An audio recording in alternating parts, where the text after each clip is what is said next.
Hi, this is your host, Andrew Raffel, the founder and CEO of Baintree Wealth Advisors. And I want to welcome you to the Your Wealth and Beyond podcast, a show that was created to help you simplify the financial world and to ensure that you're living your best life now and in retirement. Each show, we're going to be bringing on experts that are going to help you build wealth and, most importantly, find purpose in what matters most.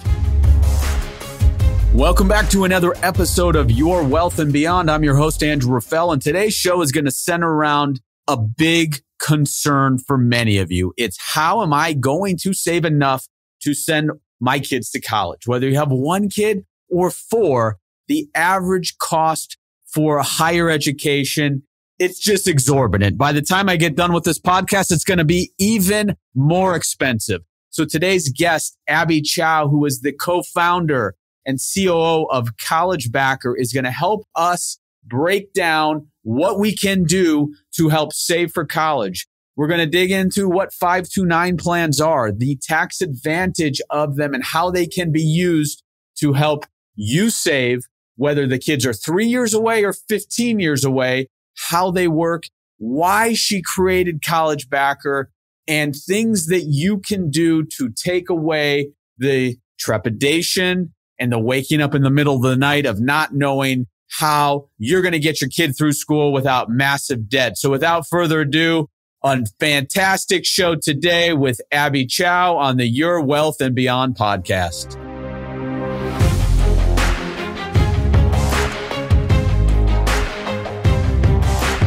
And welcome everybody to another episode of Your Wealth and Beyond. And today I am very excited to introduce you all to Abby Chao. Abby has really spent the last few years in helping to construct and help people save for the exorbitant cost of college. So we're going to dig into a lot of good nuggets today and help you, the listeners, whether you have kids or grandchildren or just friends that have kids, learn about the ways that we can help save for college, some of the pros and the cons. So Abby, welcome to the show. How are you today? I'm doing well. Thank you so much for inviting me on.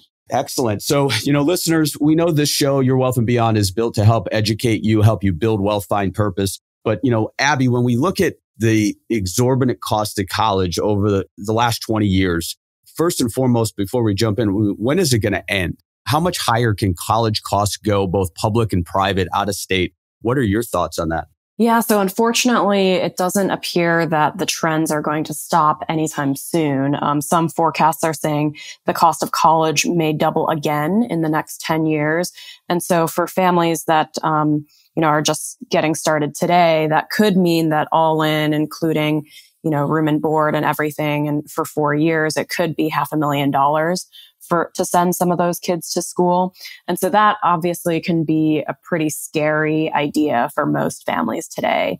But the upside is, of course, you don't have to pay for it all on your own. And if you are smart about getting started early, and using tools like a 529 that I'm sure we're going to talk about, to help speed your savings, then you can put yourself in a really good position. And I hope we didn't lose every listener now after they heard 500,000. Oh my goodness. Now I'm going to have a 13-year-old. So I'm also going to selfishly learn from you today here obviously as a financial advisor, but $500,000, that is daunting. And listeners, don't be scared. We're going to figure out ways to make sure that number, although alarming, is going to be much more accessible for you.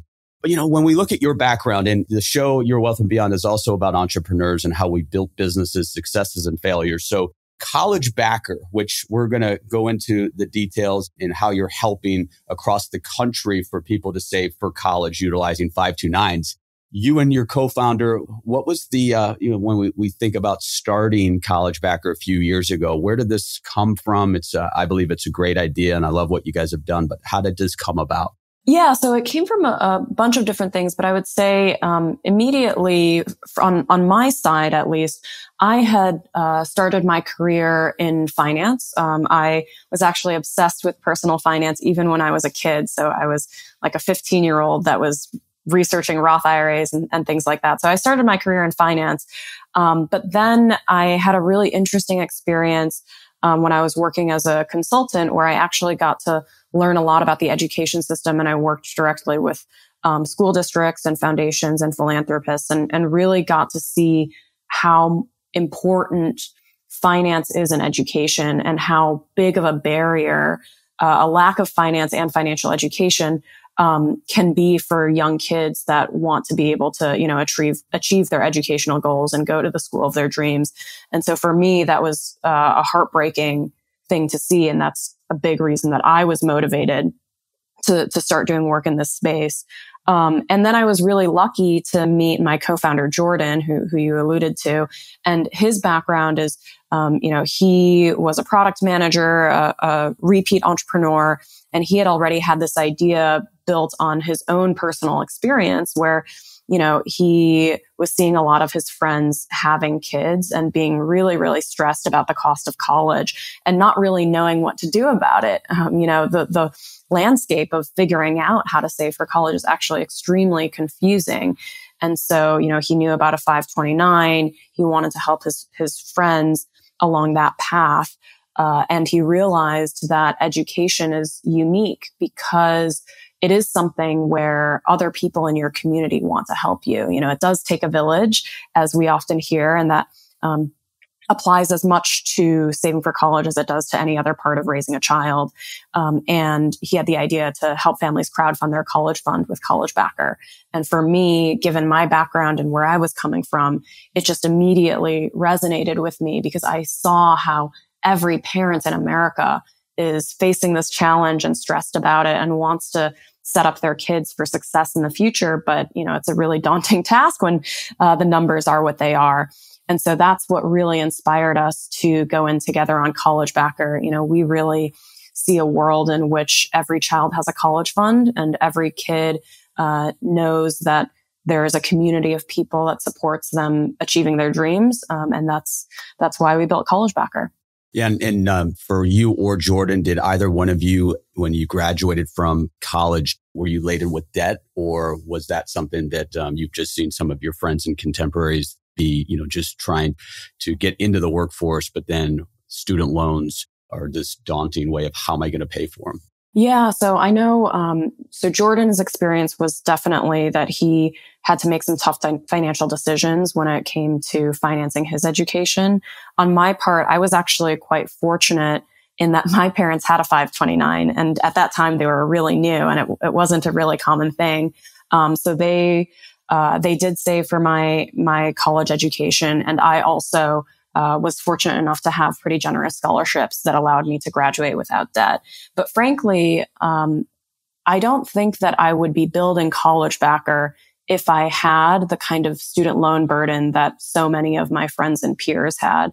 So, I saw a lot of my super intelligent, ambitious friends choose career paths because of the debt burden that they had, right? And for me, when I think about what something like CollegeBacker could mean for our society, I think that there are tons of people who would be entrepreneurs, would be building incredible products that are making the world a better place if they weren't burdened with this financial these financial debts. And so that's a big motivating factor as well.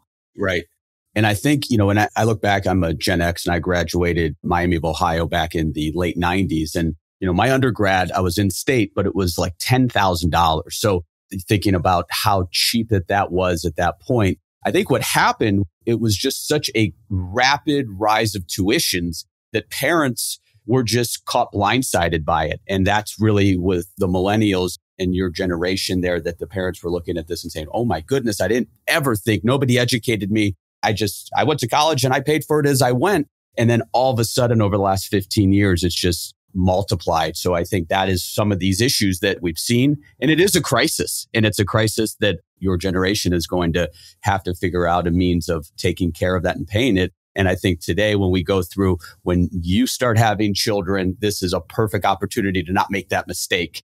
So, when we think about saving for college now, what are some of the ways in which individuals, whether we have kids, we're planning for kids, we're grandparents, we're just friends, what are some of the things that you've seen that we can start doing to save for college? Yeah. So the first thing is just starting really simple, which is to start saving for college. So today, 92% of parents say that they want to save for college, but only about half of them are actually doing so. And so the first step is just to get started with something. Even just, setting some money aside on a regular basis is going to eventually start adding up and get you into that habit. And I would say the biggest danger is the analysis paralysis, because there are a lot of different options out there when it comes to saving for college that can really confuse people, and then ultimately folks sort of give up. And so the most important thing is to get started with something. But that being said, when it comes to how to save for college, we've done a ton of research before starting this company, and basically have come to the conclusion that 529s are the best way for most families. The main advantage of the 529 is that it's invested and you get tax-free growth and withdrawals. So if you imagine starting when your child is just born and over 18 years, you're setting money aside and it's growing completely tax-free, that means that you'll have something really meaningful set aside when your child turns 18 and they're ready to start college. That being said, there are other things as well that sometimes folks will consider. Many families actually just use a checking or savings account, which obviously lacks the advantages of the investment growth. And it can also have some financial aid impacts as well, especially if that savings account is in the child's name. But that's one option that we wouldn't necessarily recommend for most families, but for the convenience, sometimes families choose. And then there's a whole slew of different, more complex options, I would say. For example, sometimes people are interested in setting up trusts for their children or other devices like that.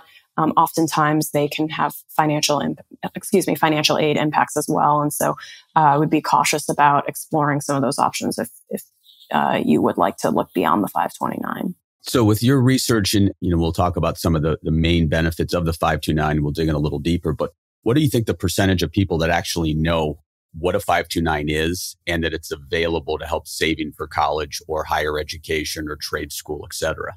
Yeah. So shockingly, around 70% of parents do not know what a 529 is. And so I think that's a big reason that people ultimately end up choosing something like a checking or savings account.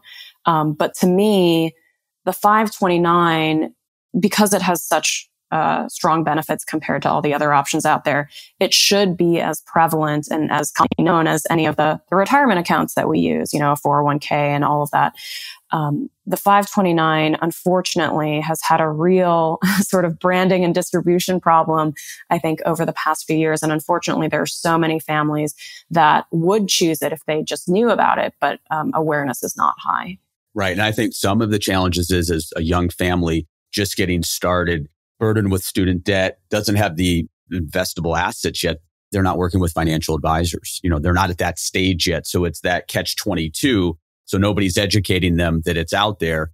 And also, as you mentioned, it has gotten a bad rap over the years just because a lot of these plans, they were really expensive, not a lot of options. Brokers were selling, making big fees off of it. And so the industry was tainted a little bit, I would say, over the last decade. And it's coming now over the last few years where we're seeing it, where there's much more affordable plans, better options. And I'm sure that's one of the reasons you guys started CollegeBacker, to educate and then also to allow this systematic and easy way to save. Yeah, absolutely. And I would say in the industry today, there isn't really anybody responsible for just educating young parents on the options out there and guiding them towards a 529. And that's one of the gaps that we really hope CollegeBacker can fill, to be that entity that comes in and says, hey, you just had this massive life change. You have 1,000 different things going on in your life, as a new parent. But here's one simple thing that you can do right away that's going to set you on the right path. And of course, you can optimize and make changes and things like that along the way. But most importantly, here's just a quick and easy entry point to get you started. And then, you're off to the races, or, you can be worrying about the other things that a new parent is worrying about. Yeah, and it does come back to that financial literacy that you talked about, where you were the anomaly, 14, 15, studying what a Roth IRA was. Nobody taught you that. You just found a passion for it and probably did your own research on it. We did a show a few episodes ago to help parents as well as kids become smarter about money. And it just still blows my mind that they don't have things in high school, in grade school to help the kids understand what's out there and to balance. I'm not saying their checkbook, but just to understand the value of money and then what options that they do have to save to ensure that they're going to have a good retirement when they do separate out of the workforce. Yeah, absolutely. And, I think today CollegeBacker is really working with a lot of young families, where the kids are very young, but over time, we really hope that, many families are using CollegeBacker as a way to help educate their kids too. As you have a 14-year-old, a 15-year-old whose parents, were saving with CollegeBacker, maybe that's a place where they can be putting in their babysitting money or whatever it might be. Because they also, are learning about the value of investing and the value of education as well. So let's break down real high level for those of the listeners that have no clue what a 529 plan is, kind of maybe compare it to what they do know on the 401k side. So let's break that down. Let's simplify it. Then we can get into some more of the nitty gritty of it. Yeah, absolutely. So the retirement accounts are a great analogy to a 529. It's actually very, very similar to a Roth IRA, but for education. So the way that a 529 plan works is basically you put in post-tax money and then the growth is completely tax-free and withdrawals are tax-free as long as it's for a qualified educational purchase, an educational expense. A couple of the other great benefits of a 529 are that one, it's a lot more flexible than people might think. So you can use it for all kinds of educational expenses from in-state and out-of-state, graduate school as well, community colleges, some trade schools, even some schools abroad, as long as it qualifies for federal financial student aid. It also includes categories pretty far beyond what you might think. So oftentimes people mistakenly think it's just for tuition, but it actually also can be used for room and board, books, computers, and other supplies. And so there's a lot of flexibility there to make sure that your child is still able to achieve whatever educational goals they want with the help from the 529. Okay, so let's say we have a family that has 3 kids. Would we open up the 529 plan as one, or do you recommend having the individual 529s and then funding each of them separately? We recommend every child having their own 529. And there are a couple of specific reasons for that. I think particularly when it comes to CollegeBacker, we give you a custom page for each child. So you might have, collegebacker.com/Abby for one, and then collegebacker.com/Andrew for another. And that's primarily to be used at like birthdays and holidays and things like that. So that at Abby's birthday, you're sending a gift directly to Abby and it's not being shared with the other siblings as an example. But from more of an investment perspective, it also matters because it influences the investment portfolio that might make sense. So at CollegeBacker, we'll recommend an age-based portfolio that's more aggressive when the child is young and then more conservative as the child gets older so that you know that the money will be there when you need it, to pay for tuition. And so by having a separate 529 plan for each child, then you know that you can set up the investment portfolios in a way that makes sense for each child's timeline. That being said, if you do have multiple children, you don't have to worry too much about how you're allocating the money across these different accounts, because with a 529, you are allowed to either transfer the money or change the beneficiary of a 529 account, as long as it's somebody within the family. So you can, if the first kid decides not to go to college or they get a full ride or whatever, and they don't need the money, you can transfer that to the second child, or even, transfer it back to yourself if you wanted to go and pursue additional education. Very, very important component of that, listeners, is that you're not locked into that.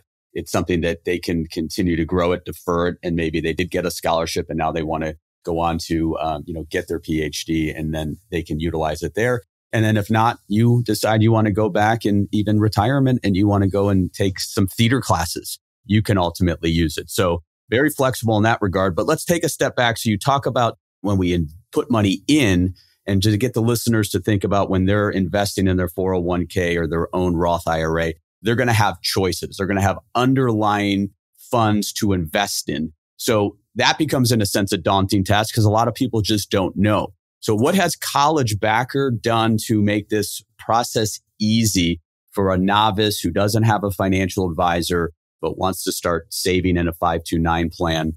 How do you help make sure that they make the right investment for that particular child? Yeah, so this is a big challenge that we really designed CollegeBacker to address, which is it can be very daunting for somebody who is not deep in this space to make those selections.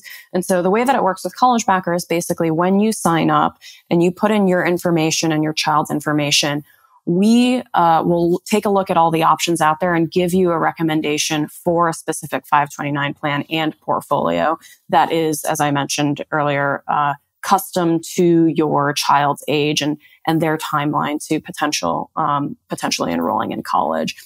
That being said, I think if you do want to take a look at the different options out there and do your own research, there are some considerations that we've certainly taken into account, and that one of the biggest of which is just taking care to look at those underlying fees. So you had alluded to this earlier. There's a really wide-ranging spectrum of different portfolio fees and 529 plan fees out there. And for some, it could be over 1% annually. For the plans that are coming directly from different states, like, the California plan, the New York plan, the Illinois plan, or whatnot, the average of those plans tends to be about 0.6%. So 60% of what you might get if you're often doing an advisor sold plan through Schwab or Fidelity or something like that. But we really did the research to find a low cost plan that's just a fraction of that even. And so that's one big consideration to take into account. The other thing to consider is looking into your own state's 529 plan to see if there might be an income tax deduction and whether you need to use your state's plan in order to qualify for that deduction, or if you can get that deduction regardless of which state you live in. So for example, in the state of Pennsylvania, regardless of what state, regardless of which 529 plan you choose, you can still qualify for that income tax deduction. Yeah, and that is something that you definitely want to talk to either your advisor or CPA on, but it's kind of a loophole where you could, if you have a deduction like Arizona, you get a $1,000 deduct joint, and that's any state plan. So ultimately, if you're paying for college already and you didn't have the time to let it grow, you can fundamentally put that $15,000 into a 529 plan and then get the state tax deduction and then ultimately pull it out the next day, as long as it's there and using it for the higher education, the textbooks, whatever qualifies for that. So little bit of a loophole there that if you're at that point where the kids are already in college, in university, maybe a private school that you need to pay for, it is a great way to take advantage of that. But that's not for all states. So just make sure that you understand how it works and don't take tax advice from either I or Abby on this podcast. So again, it's going to be invested. The longer we have, the more risk we can most likely take.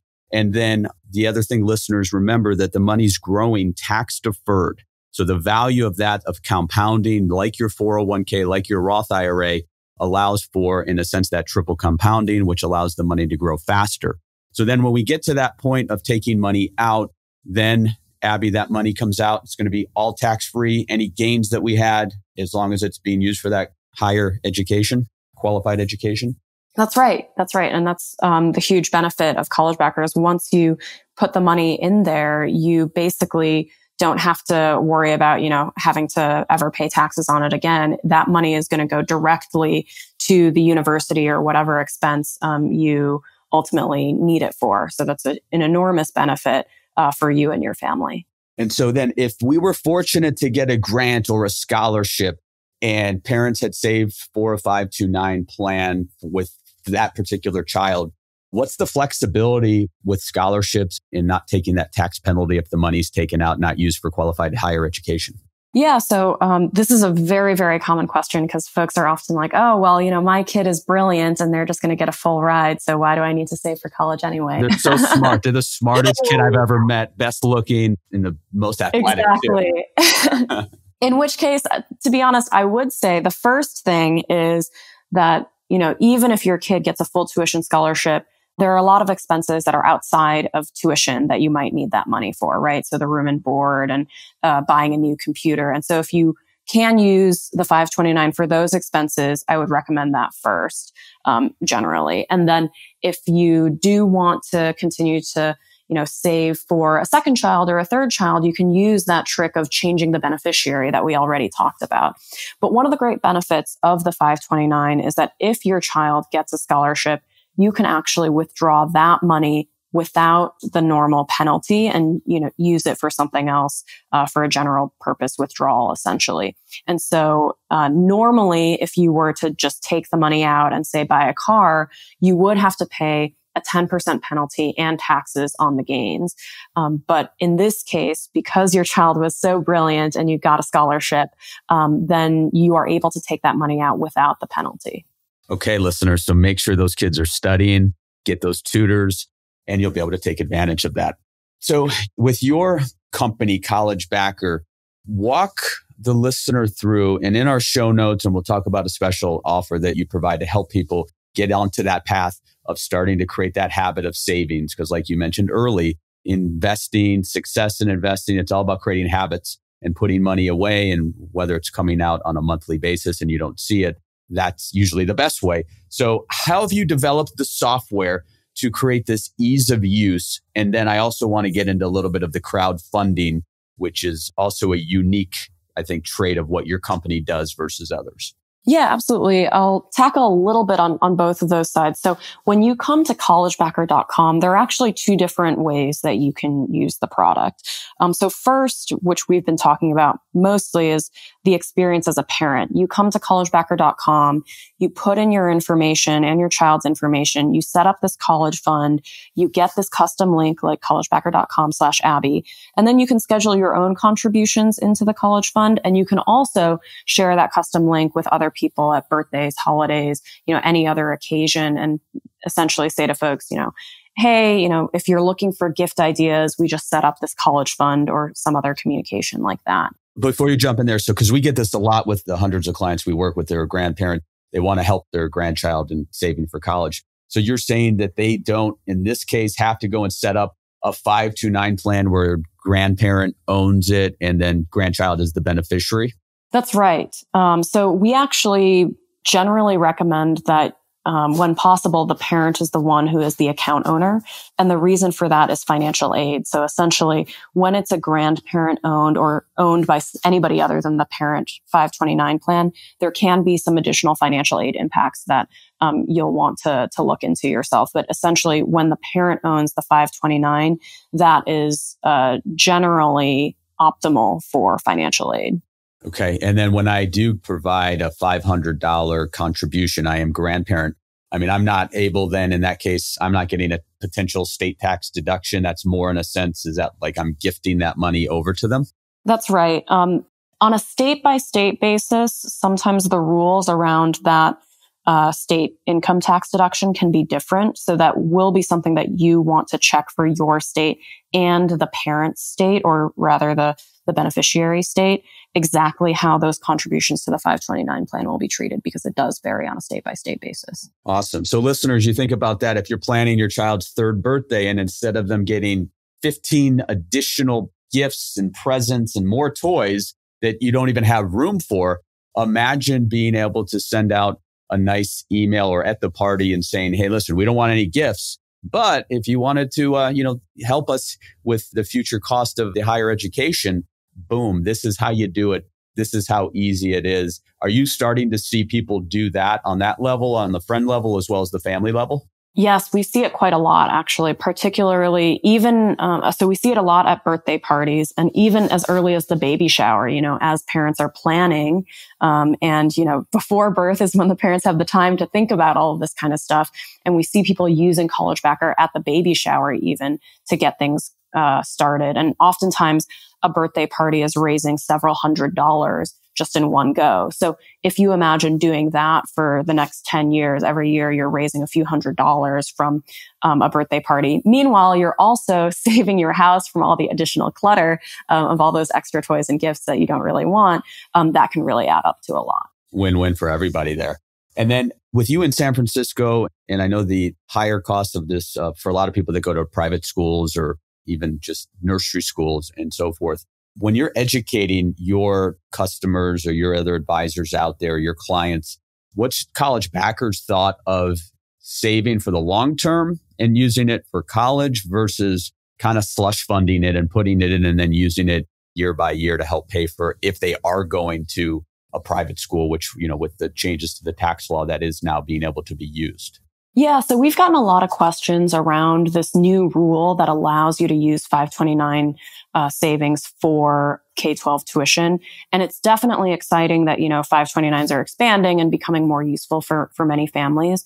That being said, it is something, again, that parents need to be a little bit careful about, because depending on what state you live in or what 529 plan you're using, there may be some specific rules about what happens when you withdraw the money for the K-12 purpose. So in some states, even though generally speaking, federally, you can use the money for a K-12 purpose, in some states they might actually claw back the income tax deduction that you might have gotten for those contributions, because this, on a state level, they're really intending it for higher education. That being said, another kind of cautionary point would be that if you have initially set aside this money in a 529 for the purpose of using it for college, and then you take it out early for that K-12 private tuition, you should recognize that you are giving up the tax-free growth that you would have had if you had waited and continued to use that money to save for higher education, for college. That being said, if you are a new family and say, your kid is 3 or 5 years old and you're really thinking about planning for private high school or something, then it makes a ton of sense for you to be thinking about that almost as a separate fund compared to your college fund. So all of that being said, the way to put it quickly would be, don't raid your college fund to pay for middle school. But if you planned to use this as a tool to save for middle school, then that's a great option. It's kind of the same way we teach on the health savings accounts, the HSAs, which we've done some podcasts on. And we think it's actually the pinnacle of all retirement accounts, because it is the triple whammy of getting money in, getting a tax deduction, growing it tax deferred, and then having the money come out tax free, which in that context, similar to the 529, but you get a little bit better tax deduction. By raiding it and using it as a slush fund versus growing it, I think it's just a detriment, just because, as you stated, that tax deferred growth inside and then the tax free, if used for the right purpose, in this case, medical, is very, very important there. So when you think of CollegeBacker, one thing I'm just trying to get my head around here, and, I know we have these state plans, and for some people, they live in Arizona, but they have a Nevada plan. What is CollegeBacker? Are you just taking and inputting in the data and then helping them find a state plan? Or are you actually where the money is being invested and acting as the plan itself? So more the former, but I'll say a little bit more. So the way that we work is we're structured as an investment advisor that sits above a 529 plan. So we're not the one who's actually managing the assets. Essentially, we've done the research to identify a great 529 plan that we can help you open an account with. But we're not actually going to be the folks that are holding the money and making investment decisions on, a regular basis, aside from the overall recommendation that we provide to you at the very beginning. So from that perspective, the advantage to you as the potential client is that God forbid CollegeBacker goes out of business, your savings are still safe with the 529 plan that you're using. So then on the technology front, when I go on and I go through the questionnaire, then you're going to then provide that individual what is the recommendation based off of what plan they should have, what type of investment they should put it in? Right. So we'll make that recommendation based on, your child's information and the time horizon and everything. And then we will help you with the account opening process as well, so that you don't have to worry about any of the paperwork. And then lastly, as you're making contributions and as other people are making contributions, CollegeBacker essentially facilitates all of that and then makes sure that those contributions are directed into the actual 529 plan. Another benefit there is that not only is it just a nicer experience for both you and the gifters, but we can also support different kinds of contributions. So for example, we can support credit and debit card contributions, which, might be really convenient for somebody who's sending a birthday gift into the college fund. We can also support regular monthly contributions from other family members. So for example, maybe grandma wants to put in $100 a month, or maybe there's an aunt or uncle that wants to put in $20 a month, and we can facilitate all of that as well. Okay, this is interesting. So I'm going to put on my entrepreneur hat, my business owner hat.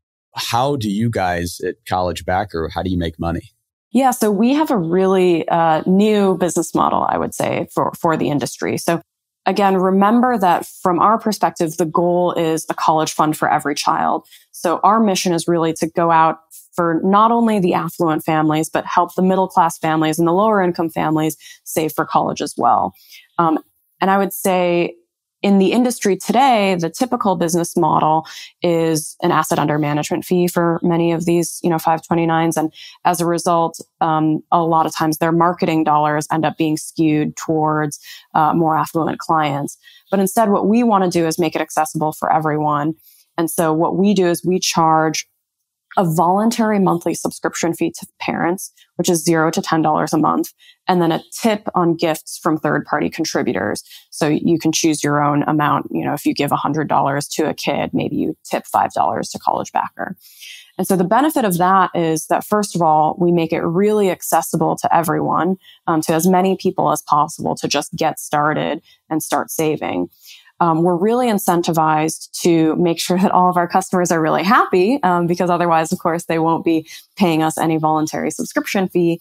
And we're also incentivized to help you get as many other contributors and backers as you can, so that hopefully we're earning additional tips. So when somebody does become a client, whether they've paid you or not, then they get into a program where you continually reach out, help educate them, kind of get them in that process or journey so that they are staying ahead of the game, and then also being able to, understand how to bring other people into the mix to help maybe fund for that. So teaching them about how grandparents and friends and so forth can help in that pursuit of making sure that their child is going to have enough money to pay for college. Exactly right. So let me ask you this. You guys have started a few years ago. What is the percentage of people that actually do pay you for the service? So yeah, a pretty significant majority or pretty significant chunk of people do choose to pay.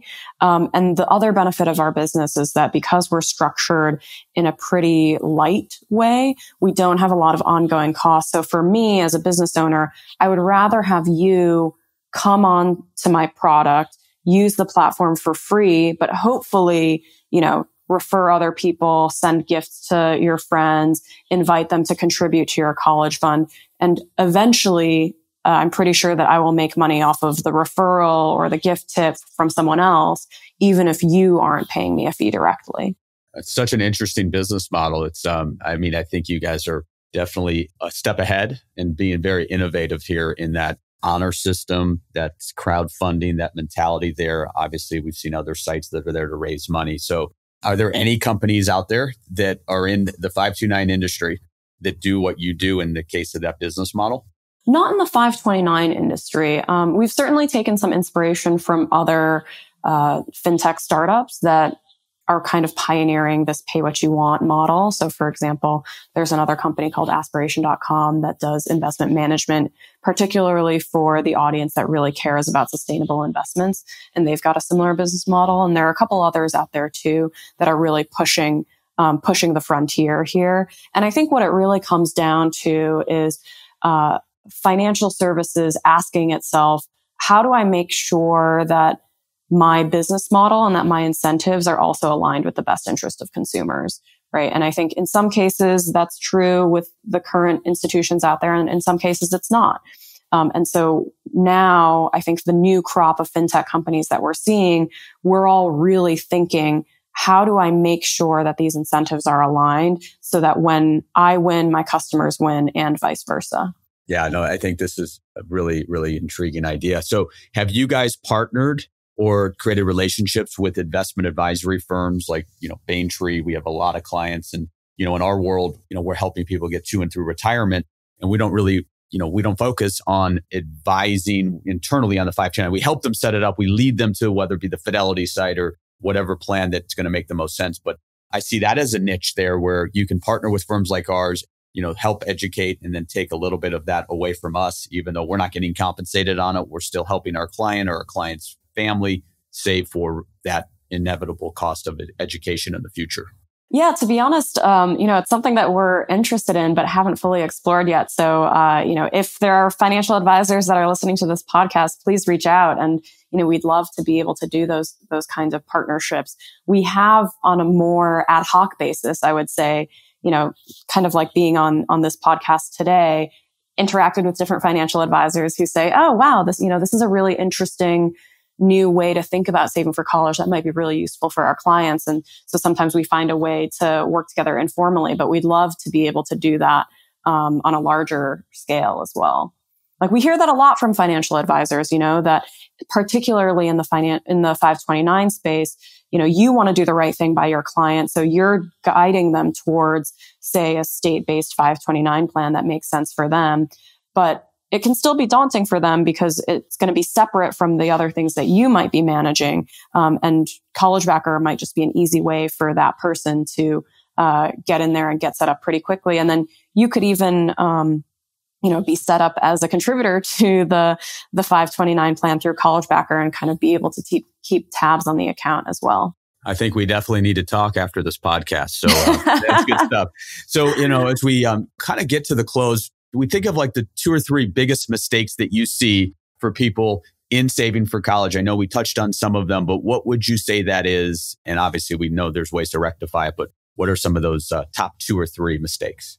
Yeah. So the first couple we've already talked about. One, not getting started, procrastinating or getting analysis paralysis, all of those things, feeling just too scared about the overall cost of college. And so ultimately people just don't get started. But if you can get started today and even just put a few dollars aside on a monthly basis, that's going to make a big difference. So, with CollegeBacker, it's as easy as going online, claiming your personal link and getting started. The second thing I would say is potentially putting that money just in a checking or savings account. And that's much better, of course, than not saving for college at all. But you're leaving so much opportunity on the table by not using these tax advantaged accounts that are really going to boost your savings over time. But the third thing is that people really think that they have to solve this on their own. And it's just not true because there is this community of people around you that really wants to help. The grandparents, the other relatives, even your friends, they do want to get involved in your kids' education. And this is an amazing way for them to do so. And in fact, if you're a grandparent, you can even kickstart your grandchild's college fund with CollegeBacker by sending a gift to the parent and then, say send $100 to the parent through CollegeBacker and they'll receive an email that says, hey, grandma just sent you $100 through CollegeBacker. Click here to get started and set things up. So, what we've really seen is that there are so many people who would actually rather give college savings than go stand in the toy store and pick something off the shelf because it feels more meaningful. And it's something that's really going to last over time rather than, perhaps your child's short attention span. And so, there is this huge opportunity out there. If you're willing to just kind of start the conversation and put it out there. Yeah, I would say if I asked, 80% of my clients would probably be down for this of being able to gift, even like you said, $25, $50. It's just getting started. Think about listeners, when you started your 401k, you may have only put $25 a paycheck away. And now a few years into it, you've got $5,000, $6,000, $7,000. What's neat about CollegeBacker is when you go to the website, you guys create a nice, kind of like in the 401k space, but a nice chart to show if I put X amount of dollars away, first and foremost, I think it goes back to what type of institution do I think I'm going to have my child go to? And then you guys work backwards from there based on the age of looking to say, how much is it going to cost? And then what if I put away X amount of dollars a month? What is the percentage that I can reach that goal? And visually, I think from you guys, you built that because it helps people understand I've got this goal and I can actually obtain it.